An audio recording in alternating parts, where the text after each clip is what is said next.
ranking all of my Colleen Hoover books. I've also read more than this, but they were either on Kindle or audiobooks, so I'm going to go through them all. My first and favorite book from Colleen Hoover is Ugly Love. I read this months ago, but to this day, still my favorite book I've almost ever read. Truly beautiful, trigger warnings though.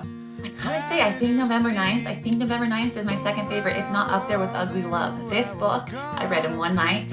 It freaking wrecked me. I got sick because I cried so freaking hard from this book. This book has twists. It's everything you want in a book. This book does jump through a timeline of 5 years. So if that's not your style, you might not like it, but I don't usually like that either, and I still loved it.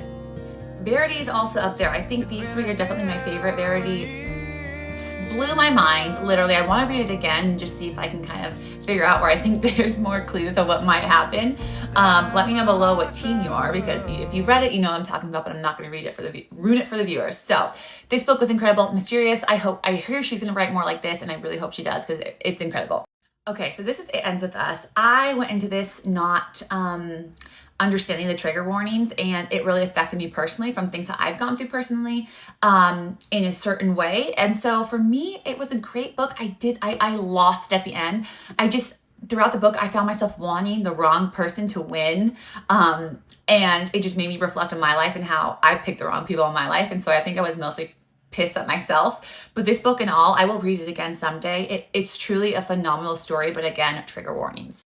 Next, I would say between Heartbones and Regretting You. I like both of those a lot. I didn't like the Regretting You audiobook, but I did like the book of that as I had it on my Kindle. This I read in one night as well. This is a beautiful story. It's really simple, but the ending wrecked me.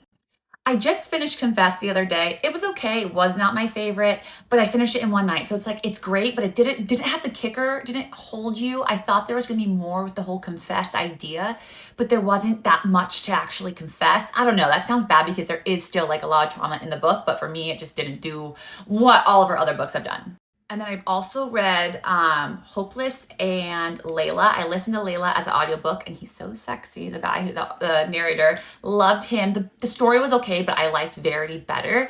And Hopeless, I was not prepared for those trigger warnings. That was intense at the end, and I was not prepared for that. I also don't love like the high school scene. I'm more of like, I don't really love that in romance. So it was still a really good story, but it just wasn't my favorite.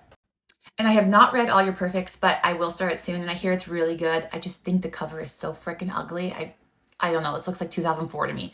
But I'm excited, and I also want to read Maybe Someday. But other than that, I don't know what other ones for us to read other than her new one that's coming out. Okay, goodbye.